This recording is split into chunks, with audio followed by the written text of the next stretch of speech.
乡亲啊，继续来看政坛性骚扰的案件，最近一直有受害者跳出来发声。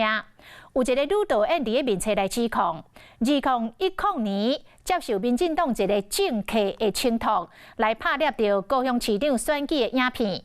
对方煞以开会为理由，请司机甲载去汽车旅馆，甲暗示讲会当协助伊实现理想，条件是爱互伊任性一下。女导演所讲的这个政客到底是假的？根据着各种的线索，外界质疑都是台北市政府的前顾问，嘛是前高雄市长单局办公室的主任洪智坤。洪智坤是紧急来回应，讲互人无好的感受是伊的唔对，只有真诚来道歉，弥补错误。单局嘛透过办公室来发出着声明，讲严重的性骚扰不可原谅，予以上届严厉的谴责。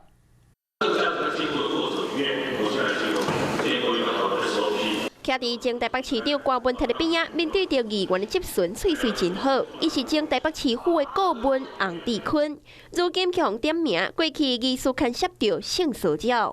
一个女导演伫咧面册顶悬以3000字的文章来指控，2010年收到姓 H 的民进党的政治人物的邀请，希望会当到3共翕宣传片。想要到讨论拍片的会议时间是愈改愈晚，佮以开会名义将伊载到汽车旅馆，佮暗示讲会当到3共伊实现伊的理想。条件是只要有时阵会当互伊接拍一个，这个人后来为绿色变成白色，佮坐上顾问的位，即摆又佮为白色染当去绿色。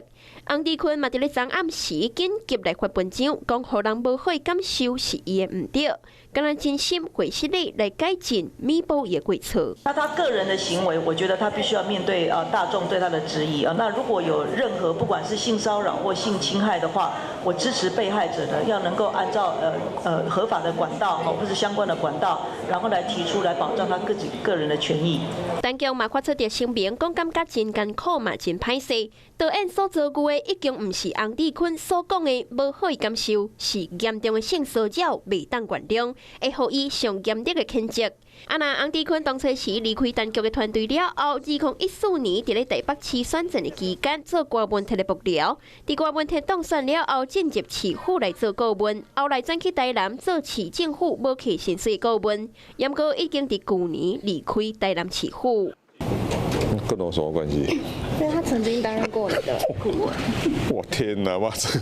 如果这样的话，那实在负责不完了。政坛Me Too的争议继续炭烧，无分党派拢陷伫咧风暴内底。晚间9点，邀请您与世界同步，60分钟掌握全球脉动。What News 9，陈雅玲世界晚报给您崭新视野。